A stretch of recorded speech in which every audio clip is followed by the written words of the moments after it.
Bonsoir à tous, je m'appelle Steve Morel et je vais vous présenter le pétrole. Nous allons parler des fondamentaux concernant le trading du pétrole. Alors, euh, avant toute chose, petit avertissement, vous savez bien, vous avez l'habitude maintenant, concernant les risques associés au trading donc de certains produits, et notamment celui associé au marché d'échange, donc le plus connu sous le nom de Forex. Alors, vous devez être conscient des risques associés au marché d'échange et aux produits CFD et consulter un conseiller financier indépendant si vous avez quelques doutes que ce soit. Toute opinion, information de marché, note de recherche, analyse, prix et haute notification ont pour seul et unique but de commenter l'évolution du marché d'échange et ne constituent en aucun cas un conseil d'investissement. Alors, comment trader le pétrole? Vous le verrez, beaucoup de gens tradent le pétrole. Je suis sûr que parmi vous, vous l'avez peut-être déjà tradé. Le pétrole est un actif très intéressant. Il y a beaucoup de corrélations et beaucoup d'éléments, et notamment d'éléments fondamentaux, jouent, euh, jouent sur le cours du pétrole. Alors mon nom est Steve Morel, hein, je le répète. Vous pouvez voir en bas à droite mon adresse email smorel@fxm.fr.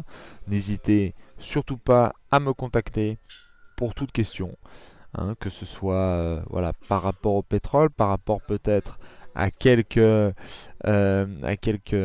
actifs que ce soit qui peut avoir une corrélation avec le pétrole ou sinon voilà, des questions on va dire d'ordre très général.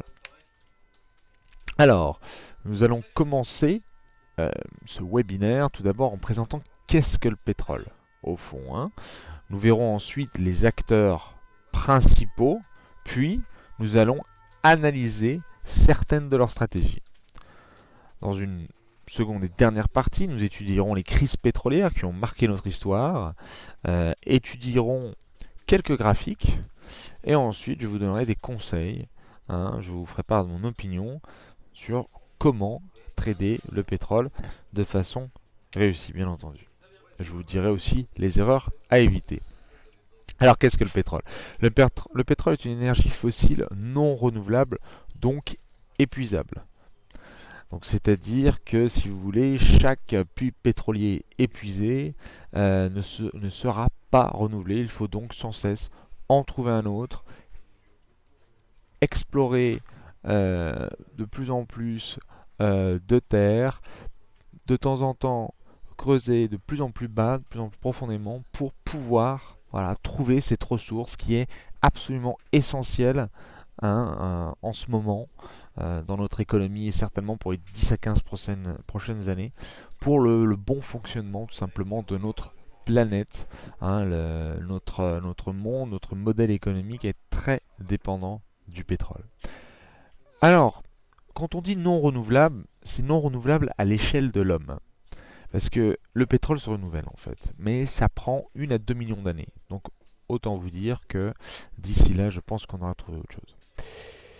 Churchill, pour la petite anecdote, eut une influence importante en décidant lors de la Seconde Guerre mondiale de passer du charbon au pétrole en tant que combustible pour la Royal Navy. Alors je rappelle qu'à cette époque-là, l'Angleterre ou le Royaume-Uni a le rôle de première puissance mondiale et a la plus grande flotte maritime au monde. Donc un changement de leur part va avoir beaucoup d'influence sur les autres acteurs et aura pour conséquence voilà, le développement phare du pétrole, même si on avait découvert le pétrole bien avant, hein, que Churchill, on va dire, l'officialise dans le fonctionnement de son armée et donc de son pays au final. Parce que toute, toute innovation, on va dire, militaire ou technologique, ou toute utilisation militaire, souvent aura des répercussions beaucoup plus générales au niveau des différentes économies. Alors, deux pétroles vous sont proposés par FXM, ce sont les plus célèbres, le Brent et le WTI. Alors, le dollar américain est la monnaie de référence pour les transactions pétrolières. Le pétrole se paie en dollars, il est échangé au comptant de gré à gré ou sur le marché forward grâce à des contrats futurs. Le Brent est coté sur l'Intercontinental Exchange Le pétrole est extrait de gisements pétroliers situés en mer du Nord, hein, en coopération avec la Norvège. Alors, ce sont des champs pétroliers, mais vous avez aussi beaucoup de gaz, hein, donc la mer du Nord est très riche en matières premières.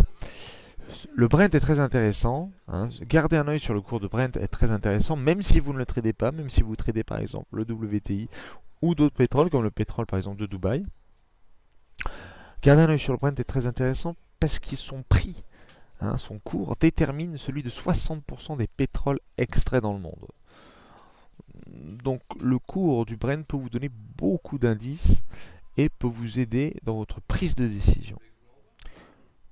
Deuxième, je dirais même plutôt second pétrole proposé par FXM, le WTI, le West Texas Intermediate, qui est un pétrole américain ou pétrole texan aussi, de type léger, coté sur le NYMEX. Le NYMEX, c'est le New York Stock Exchange, donc à New York.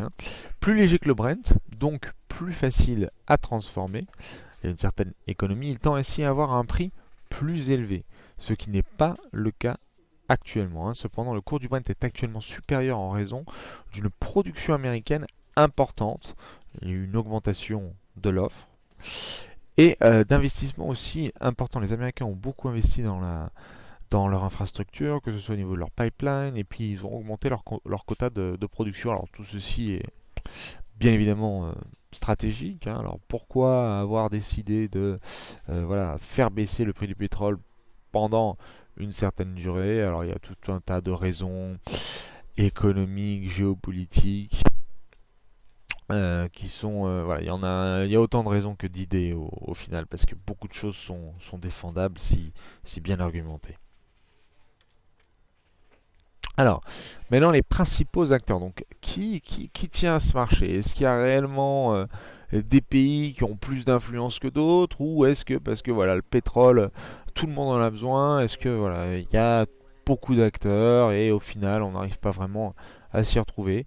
Alors, ben non, on retrouve et très clairement on va dire les gros du secteur, hein, les pays qui ont un rôle très important et qu'il faut surveiller énormément parce que à partir du moment où ils décident de diviser peut-être ou en tout cas de réduire leur quota de production, ceci peut être très intéressant pour jouer le pétrole à la hausse. On le verra un petit peu plus tard. Alors, la Russie produit chaque jour 10 370 000 barils, euh, donc comme je disais, chaque jour. Donc c'est bien sûr très important, c'est le pays producteur numéro un, suivi de très près par l'Arabie Saoudite, et ensuite les États-Unis. Donc ce sont les trois principaux pays producteurs. On voit ensuite derrière, tout de même, un retard avec un beau gap, un beau décalage avec l'Iran et la Chine respectivement, autour de 4 millions par jour. Les principaux pays exportateurs cette fois, donc on peut légitimement penser que ce sont aussi les pays producteurs. Alors c'est le cas pour l'Arabie Saoudite et la Russie, c'est aussi le cas pour l'Irak, mais ce n'est pas du tout le cas pour les États-Unis qui n'est que le 47e exportateur de pétrole, alors que c'est le troisième producteur au monde. Donc là, il faut y regarder un petit peu de plus près. Concernant les principaux pays importateurs, alors on a les États-Unis, on le voit, bien que ce sont ceux qui produisent le plus, ils importent aussi énormément, et de très loin même. Ils importent beaucoup plus que la Chine, alors que les Chinois sont peut-être 4 fois plus nombreux, et encore bien plus que ça, ils sont plus d'un milliard 300 millions, alors que les États-Unis ne sont que de 320 millions environ. Donc, on voit les États-Unis à coup sûr un très gros, très gros, comment dire, très gros teneur de marché, très grand acteur du marché pétrolier.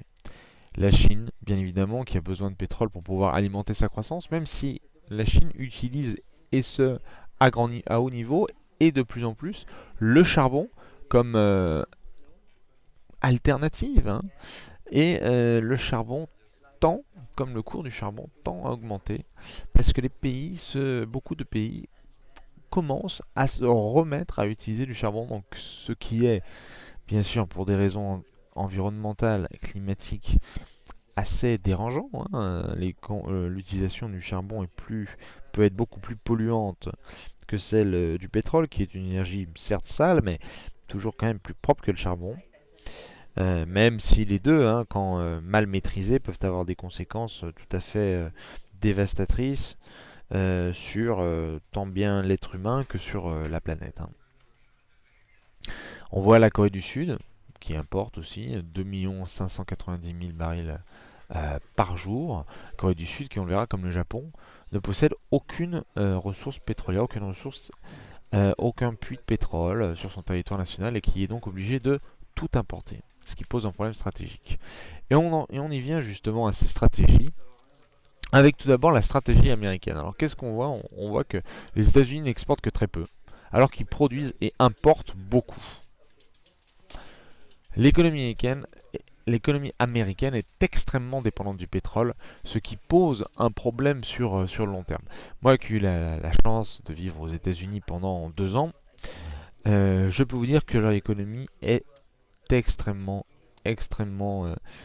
dépendante du pétrole. Alors on le voit tout d'abord par rapport à euh, l'industrie automobile. Tous les Américains, enfin la très grande majorité des Américains à partir on va dire de 20 ans, possèdent une voiture. Une famille, un couple avec 3 enfants, on va dire, adolescents, donc qui ont un petit peu plus de 16 ans, donc qui quittent l'adolescence, vous pouvez être sûr de trouver facilement 3, 4, voire 5 voitures, hein, ça ne choquera personne là-bas. Donc très peu de transports en commun, donc extrêmement dépendant de la voiture, ce qui conduit bien sûr à un budget en essence absolument important, même si l'essence là-bas est à peu près 2 fois moins chère que chez nous en France. Donc voilà, ce sont des très gros consommateurs.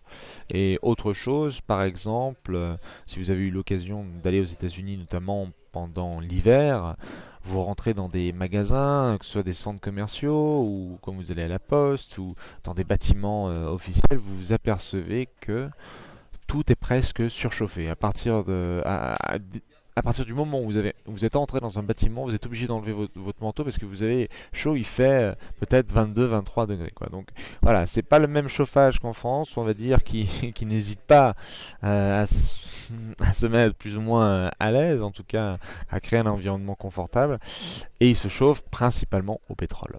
Voilà, donc d'où leur consommation très importante, mais ça, ce ne sont que voilà, hein, qu'une certaine partie, hein, de cette consommation, bien sûr. La stratégie japonaise, elle, est très différente. Ils ne produisent pas et donc ils ne peuvent pas exporter. Ils se retrouvent dans l'obligation d'importer. Cette situation pose un problème stratégique et nuit au rayonnement géopolitique du pays, bien évidemment, parce que vous êtes dépendant du pétrole tout d'abord pour faire tourner votre économie et dans un second temps en cas, voilà, pour la sécurité nationale. Car si jamais vous êtes en guerre, et Dieu sait que les Japonais et les Chinois ne s'entendent pas très bien, une guerre sans pétrole est tout à fait impensable. Vous conduisez et vous allez tout droit à une perte, à une défaite certaine. C'est pour ça que le Japon, hein, se réserve une réserve de pétrole, en tout cas se construit une réserve de pétrole de 92 jours. Donc le pétrole peut vivre en autarcie. Hein, le Japon, pardon, peut vivre en autarcie concernant le pétrole pendant une durée de 92 jours. Donc ceci a un coût, bien évidemment, pour l'économie japonaise. Enfin, stratégie russe et saoudienne, donc très différentes, hein. Eux, ces pays ont énormément de ressources pétrolières. Ce sont les deux premiers pays producteurs et exportateurs de pétrole au monde. Cependant, l'Arabie Saoudite dispose d'une importance supérieure en raison de son appartenance à l'OPEP, l'organisme des pays exportateurs de pétrole qui sont majoritairement arabo-musulmans et donc qui décident des quotas de production mais aussi du prix. Donc ils ont une importance énorme et à chaque fois qu'il y a une réunion officielle, tout de suite le pétrole sera très volatile pendant un tout petit peu avant et surtout pendant cette réunion et après. Alors intéressons-nous aux crises pétrolières, hein. En regardant un petit peu les 2 voire 3 crises pétrolières, on verra pourquoi, on pourra on pourra commencer à comprendre les fondamentaux du pétrole. Euh, qu'est-ce qui influe sur le cours du pétrole? Et comment interpréter tous les signaux qu'on voit dans la presse et comment transformer l'information en profit? Alors on commence avec le premier choc pétrolier, 71-73. Les États-Unis atteignent leur pic de production en 1971, ce qui va poser un nouveau défi au reste du monde, mais aussi et surtout aux États-Unis. Mais étant donné bien sûr leur rôle de première puissance mondiale, cela va impacter le reste du monde. Depuis 1971, et on le verra par la suite, on verra une courbe, les États-Unis ont tout à fait diminué leur production et augmenté leurs importations. Donc on le voit très clairement, les États-Unis sont tellement dépendants qu'ils ne sont pas du tout dans une position où ils peuvent se permettre d'exporter. 1973, guerre du Kippour, donc cette fois ce n'est pas un élément, on va dire, économique, mais un élément géopolitique. On parle d'une guerre. Guerre du Kippour, ou guerre des 6 jours, éclate entre d'un côté l'Égypte, la Syrie et la Jordanie, pays arabo-musulmans, et de l'autre Israël, donc pays israélite, pays juif. Les États-Unis fournissent Israël en armes. Il faut savoir que les États-Unis sont le très grand allié d'Israël et ont soutenu Israël dans cette guerre d'un point de vue, on va dire, financier, matériel. Et Israël va remporter ce conflit et verra même son territoire agrandi, même si certaines des terres prises et occupées par Israël depuis ce temps-là, certaines d'entre elles ne sont toujours pas reconnues par l'ONU, euh, donc par les Nations Unies. En réponse au conflit, les pays arabo-musulmans vont jouer de leur pouvoir pour justement, on va dire un petit peu, punir les États-Unis et donc plus ou moins derrière le reste, tous ces pays déjà développés que représente l'ouest de l'Europe. Et ils vont augmenter les prix du baril de 70%, ce qui est une augmentation absolument gigantesque. Et le monde réalise, certes tardivement, mais réalise l'importance économique et politique de l'OPEP, ainsi que du monde arabe, étant donné que beaucoup de ressources pétrolières se trouvent dans cette région, donc le Proche et Moyen-Orient. Voilà la courbe dont je vous parlais. On voit très clairement en bleu la production américaine, le pic atteint en 1971, et on voit ces importations, les États-Unis de plus en plus dépendants vis-à-vis du reste du monde pour sa croissance et sa consommation de pétrole. hein.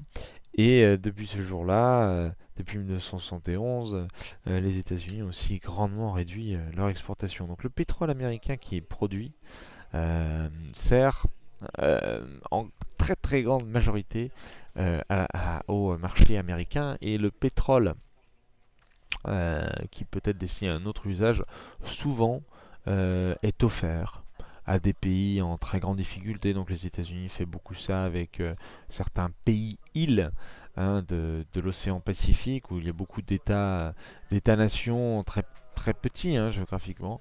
Donc les États-Unis leur donnent du pétrole pour alimenter leur croissance, etc. Les États-Unis utilisent le pétrole comme moyen de paiement, tout simplement. Second choc pétrolier cette fois, événement, on le voit encore une fois, géopolitique avec la guerre en Irak et la révolution iranienne. Ces deux événements sont bien sûr très liés. Le Shah d'Iran est renversé en 1979. S'installe alors un régime islamique avec l'ayatollah Khomeini, qui est le guide spirituel, donc qui est toujours au pouvoir. Il joue le rôle du représentant de Dieu. Il faut savoir que l'Iran est une théocratie, c'est-à-dire que le pouvoir émane de Dieu et ne vient pas d'un président ou d'un premier ministre, par exemple. Donc c'est très rare, mais il y en avait beaucoup plus avant, beaucoup moins maintenant, mais je pense que ça a quand même le mérite d'être souligné. On entend souvent parler de l'Iran aux informations comme un État voyou, on doit ce nom notamment à George Bush, puis qui a été très repris par les médias pour vendre, et c'est un outil, c'est un très beau mot, c'est un mot extraordinaire pour vendre que de traiter un État voyou, comme la presse le fait avec des individus ou des institutions comme les banques par exemple. Et il faut aussi noter que l'Iran possède des particularités au niveau de son régime politique qui peuvent être très intéressantes à étudier sans porter un jugement sur ce pays. Voilà, donc cette révolution aura pour conséquence une diminution de la production pétrolière iranienne. On l'a vu, l'Iran était et est toujours un acteur important et sera certainement amené à jouer un rôle plus important dans les années qui suivent. Là-dessus, petite parenthèse, il y a un très bon film.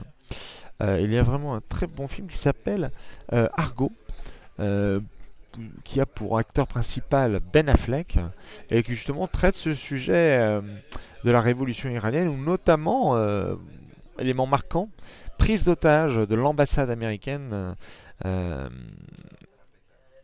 à Téhéran, donc. Et donc il va y avoir une organisation, enfin une tentative, plusieurs tentatives de sauvetage pour voilà, récupérer certains membres diplomatiques. Peu malheureusement y arriveront, beaucoup décéderont, mais c'est un très beau film, donc je vous le conseille. Il est sorti il y a à peu près un an au cinéma, ou je dirais 14-15 mois, très intéressant. Cette révolution iranienne va conduire à la guerre Iran-Irak. C'est l'Irak qui va déclarer la guerre. L'Irak voit d'un très mauvais œil cette révolution iranienne et se sent automatiquement menacé et préfère frapper le premier. Ce conflit déstabilise géopolitiquement et bien sûr économiquement. Toute guerre, pendant la guerre en tout cas, est une ruine pour le pays. Hein, ça peut après s'avérer positif pour le pays vainqueur, mais pendant la guerre, que vous soyez le vainqueur ou le perdant, enfin quand il n'y en a pas encore, quand ça n'a pas été, on va dire, officialisé, une guerre pour l'économie est très néfaste. En raison de ces principaux événements, le prix du baril de pétrole est multiplié par 2,7 entre la mi-1978 et 1981. Donc deux chocs qui arrivent en moins de 10 ans. Donc autant vous dire que dans les années 80, on commençait à étudier le pétrole très très sérieusement et c'est là aussi où on voit les premières entreprises qui essaient vraiment de trouver une alternative mais qui voilà, sont toujours technologiquement un petit peu limitées. Alors, conséquence de ces deux chocs pétroliers, les pays arabes placent l'argent du pétrole dans des banques anglaises, créant ainsi les euro-dollars. Il faut savoir que l'argent du pétrole, l'argent provenant du pétrole, les pays arabes souvent avaient confiance dans les États-Unis, première puissance mondiale. Voilà, je veux dire, votre argent est sûr dans une banque américaine. Hein. Au pire, la banque se fait braquer et les assurances vous rembourseront. Donc voilà, l'argent déposé aux États-Unis est très sûr, ce n'est pas un autre pays, c'est pas le Mexique ou le Canada qui va les envahir et qui va prendre votre argent. Donc c'était une très grande très très grande sérénité pour eux, mais depuis le soutien largement affiché et important des États-Unis pour Israël, beaucoup de pays arabes voilà, essaient de limiter leurs relations avec les États-Unis, mais c'est impossible. De les limiter totalement, c'est impossible. Et en tout cas, n'ont plus du tout confiance aux États-Unis. Donc cet argent, hein, ces dollars américains ne seront plus placés dans des banques américaines, mais vont être placés dans des banques en Europe, et notamment les banques anglaises, tout simplement parce que Londres est le centre financier, l'un des plus grands centres financiers au monde, et de très très très loin le centre financier de l'Europe. Donc ces fonds vont servir à financer l'exploitation de gisements pétroliers dans d'autres pays comme le Venezuela, le Mexique, mais aussi un petit peu plus tard en Afrique, comme maintenant on le voit par exemple en Angola. Et en plus de financer l'exploitation de ces nouveaux gisements et le développement au final de ces pays, on finance aussi les déficits budgétaires des pays importateurs. Donc c'est très intéressant. Une crise monétaire va voir le jour en 1980 afin de lutter contre l'inflation, hein, qui était très très élevée, donc une dépréciation de la monnaie. La Fed remonte les taux directeurs à 15%. Donc ce qui entraîne une appréciation massive du dollar et une fuite des capitaux des pays émergents vers les États-Unis, ce qui conduit à une récession mondiale en 1982, parce que quoi qu'il en soit, on ne peut pas faire sans les pays en voie de développement, sans les pays du Sud, tout est lié maintenant, hein, c'est impossible. Cette récession va fortement impacter les nouveaux pays producteurs de pétrole, que sont par exemple le Venezuela et le Mexique, conduisant même à certaines insolvabilités, ce qui fut par exemple le cas pour le Mexique, où on avait une dévaluation extrême du peso mexicain. Moi-même, j'ai eu plus tard, durant l'occasion durant mes études, l'occasion de rencontrer certains élèves et amis mexicains qui me racontaient voilà, ce que leurs parents leur ont dit. Ils étaient enfants à cette époque-là. Et ils me racontaient que voilà, vous imaginez la France, vous imaginez vous du jour au lendemain être réduit, et ben vous mettez ça à l'échelle d'un pays, à l'échelle d'une nation. Bien sûr, c'est très très triste et le Mexique s'en s'en est toujours pas totalement remis, il n'a toujours pas totalement rattrapé son retard. Il y a aussi, vous avez de grosses difficultés en Argentine aussi en ce moment, avec une inflation d'environ 28%. Euh, c'est absolument énorme. Elle est autour de 0,7% en ce moment, l'Union Européenne, pour vous donner une idée. Alors, le débat sur un troisième choc pétrolier. Est-ce qu'il y a vraiment eu un troisième choc pétrolier? Oui, non, pourquoi? Alors, de septembre 2003 à juin 2008, cette période est caractérisée par une hausse forte et progressive du baril de pétrole. On est passé de 40 à 140 dollars. Il n'y a pas eu d'augmentation brutale, lente et progressive. C'est la raison du débat sur ce potentiel troisième choc pétrolier. Cette période fut accompagnée, et c'est un petit peu le problème, par une forte création monétaire. C'est ce qui est en train de se passer maintenant. On est exactement dans les mêmes conditions. Conduisant à une augmentation de la demande. On essaie de créer de la demande en Europe, aux États-Unis, partout, pour faire repartir l'économie. Le pic est atteint en 2008, bulle pétrolière, et est lié à l'effondrement des marchés financiers. Mais quand vous dites ça, c'est aussi lié au prix élevé du pétrole, parce qu'au fond, c'en est la cause. Les investisseurs considèrent le pétrole comme une valeur refuge. Et ça a été leur très grosse erreur. Les effets de cette crise ont été multiples. Il y a eu un effet inflationniste sur le court terme, et puis des politiques structurantes vont voir le jour sur long terme. Voilà, on essaie de réformer les économies, vraiment de façon, on va dire, profonde. Pétrole valeur refuge, or valeur refuge, franc suisse valeur refuge. Entre les trois, si j'avais le choix, je placerais, et sans aucune hésitation, mes économies dans le franc suisse, plutôt que dans l'or, plutôt que dans le pétrole. Pourquoi? Le franc suisse est moins volatile, la Suisse est un pays extrêmement sûr, qui connaît une très haute qualité de vie, et la banque centrale, qui est à la fois détenue par l'État, mais aussi par des entreprises privées et par des banques, décide du franc suisse. Et quand la banque centrale a dit le franc suisse ne tomberait pas en dessous des 1,20,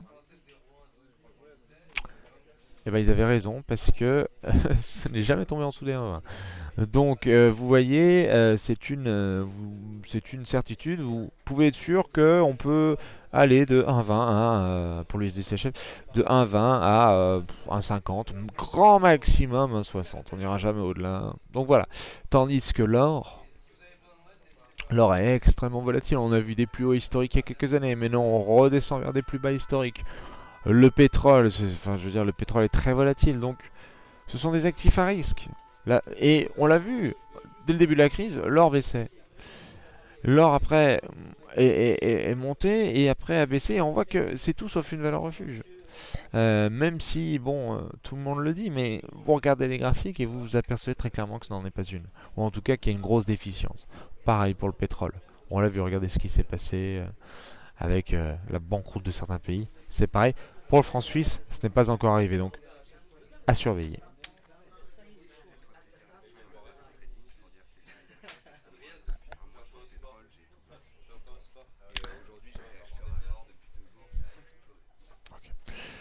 Petit point corrélation, je marquais une petite pause pour réfléchir bien sûr à tout ça. Alors on a des corrélations économiques.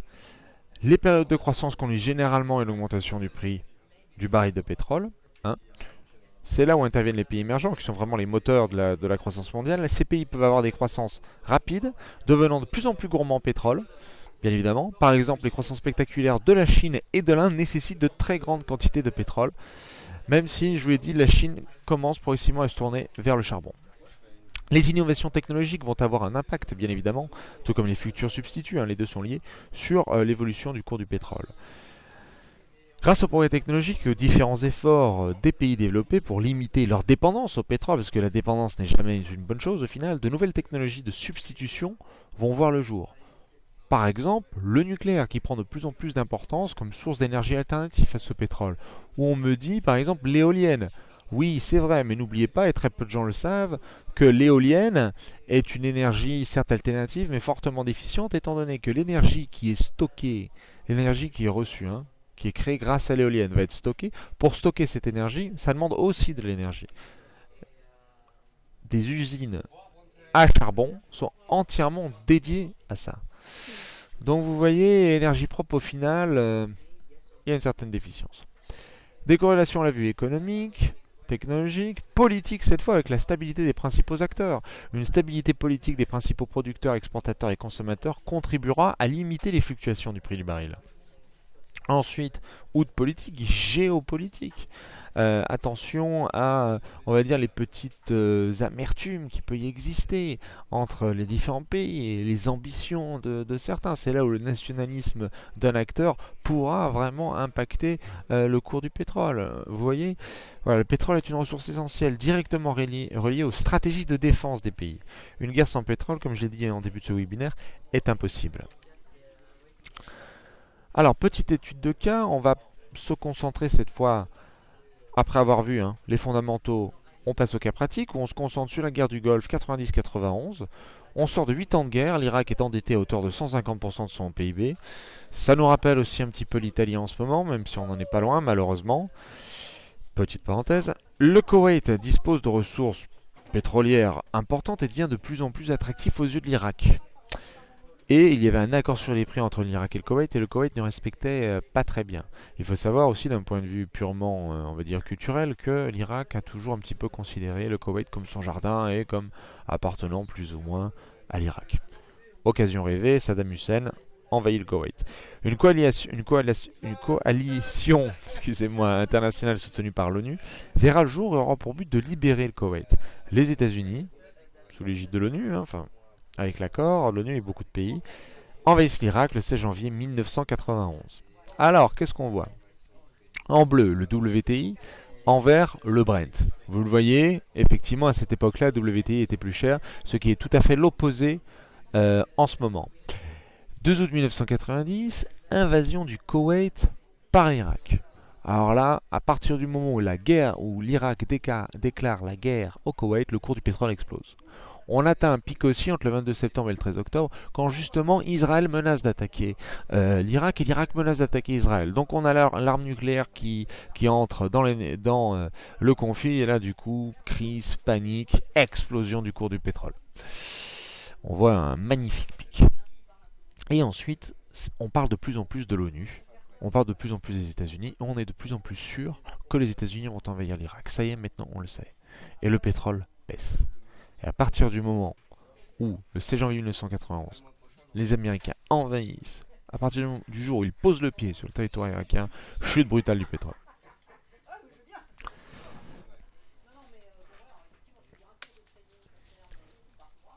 Petit graphique long-termiste, alors ça, c'est sûr, une période qui s'étend de 86 jusqu'à 2013. On voit jusqu'à fin 2013, comme je disais, Brent en vert, WTI en bleu, et on voit très bien de 2003 à 2008 cette hausse progressive avec un pic ahurissant en 2008. Et regardez bien l'écart, l'écart, le spread, l'écart de spread qu'il y a entre le Brent et le WTI. Et je vous laisse regarder la correction de ces spreads, notamment sur la période 2011-2013, elle est évidente. Vous voyez à chaque fois qu'il y a un écart brutal entre les deux, cet écart dans le futur et souvent en futur proche, on parle de quelques mois, enfin quelques semaines, cet écart va se corriger et peut se corriger de façon brutale. Et on peut arriver par exemple à une correction du spread et une parité entre les deux. Et peut-être on pourra peut-être même voir un jour, si les États-Unis arrêtent d'augmenter leur offre, on pourra tout à fait voir un WTI au-dessus du Brent à nouveau, même si pour l'instant c'est pas vraiment d'actualité. Voilà, vous pouvez tout à fait voir sur ce graphique, qui est un graphique qui s'étend juste de 2008 à 2014, vous voyez ce dont je parle, l'écartement du spread. Écartement de spread le 25 février 2012 ont tout de suite resserré progressivement pour atteindre un plus bas en juin. Donc c'est très intéressant. On voit cette correction de spread tout le temps, c'est inhérent au marché et il y en aura toujours. Donc c'est quelque chose de très important à savoir. Alors comment trader le pétrole? Avant, Daily FX. Donc vous connaissez tous Daily FX, ça c'est sûr, mais regardez les analyses qu'a fait Nicolas Chiron et tous les autres analystes, Adrien, Romain, Vincent, sur les matières premières et notamment sur le pétrole. Ça va faire maintenant depuis 2 à 3 semaines que Monsieur Chiron, que Nicolas Chiron, a raison dans ses positions. Là, il est parti à la hausse aujourd'hui, il s'est positionné dessus, il a posé quelques renforts. Donc, TeleFX, très bonne ressource pour pouvoir trader le pétrole. On y trouve de l'information et des analyses de qualité et vous pourrez transformer cette information en argent si vous gérez bien vos positions, si vous gérez bien vos trades sur le pétrole. Donc, allez jeter un coup d'œil dans les analyses DailyFX. Elles seront tout à fait complémentaires à ce webinaire et je vous les recommande très fortement. Alors, ça c'était pour le petit point analyse. Alors, comment trader le pétrole? Alors, on en vient. Comment trader le pétrole en fonction de tous les fondamentaux qu'on vient de voir pendant à peu près plus d'une demi-heure. Comment on peut les adapter? Alors, le pétrole, tout d'abord chez FXCM, peut se trader avec un seul contrat. C'est la taille du lot minimum. Donc ça vous offre un bon petit confort. La marge minimum requise est de $200 pour chaque contrat. FXCM possède un spread cible de 0,05, ce qui est très bon. Aucune recotation ne sont proposées. Alors ça, c'est vraiment un service exceptionnel parce que vous allez chez la plupart des courtiers en matières premières, ils vont vous proposer des recotations qui seront au final absolument néfastes à votre aide. Souvent, vous ne pouvez pas vous couvrir, ce qui n'est pas le cas chez FXM. Vous avez une possibilité de couverture. Donc c'est très bien. Les dates et heures d'expiration des contrats sont très importants. L'heure d'expiration est tout le temps à 22h15 East Time, qui est l'heure new-yorkaise.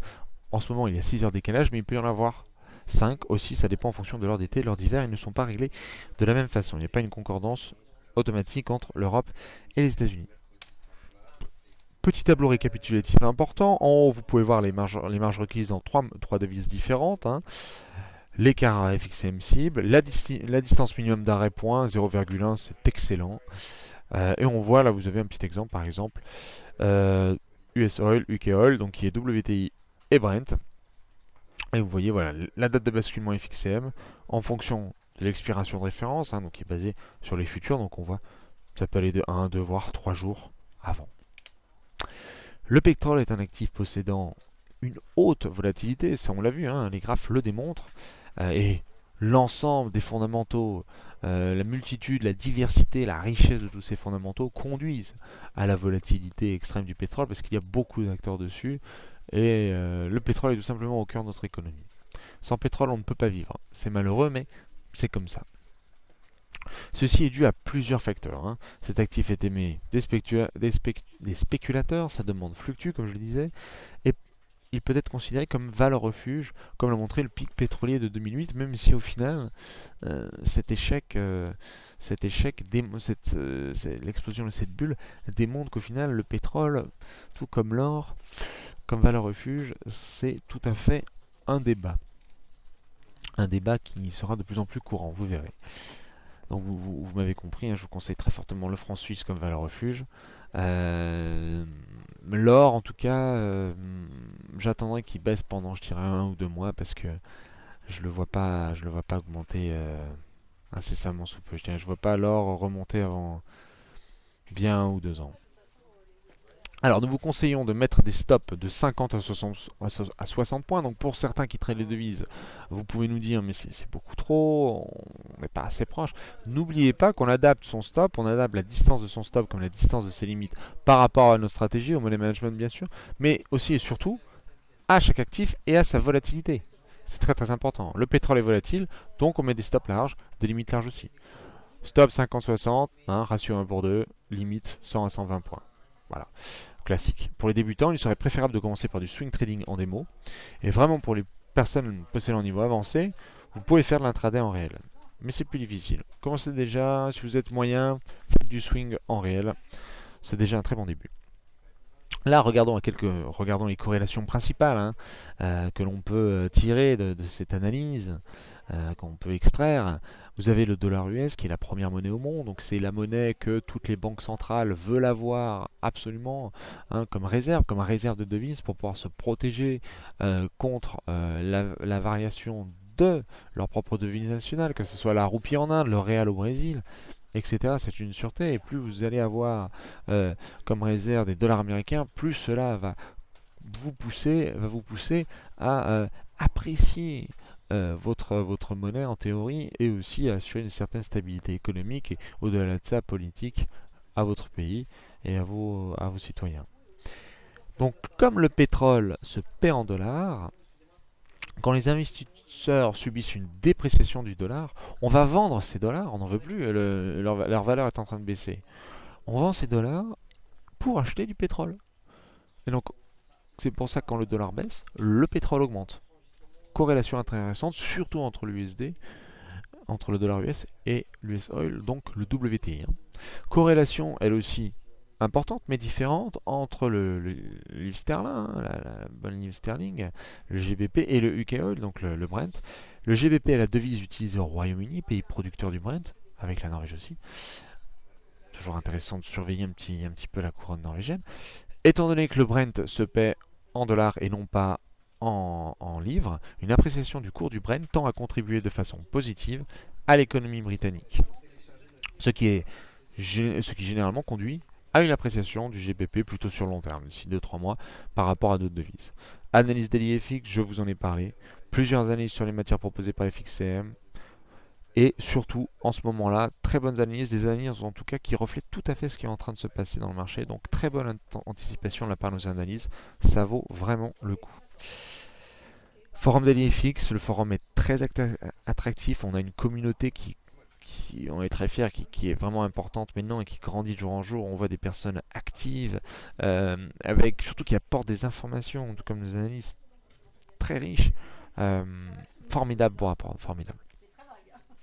On peut échanger bien sûr les stratégies, tout un tas de techniques, que ce soit voilà, qui se rapportent à l'analyse technique, tout comme à l'analyse fondamentale, hein. On parle de ses trades, on parle de ses positions, on échange quelques conseils, quelques avis.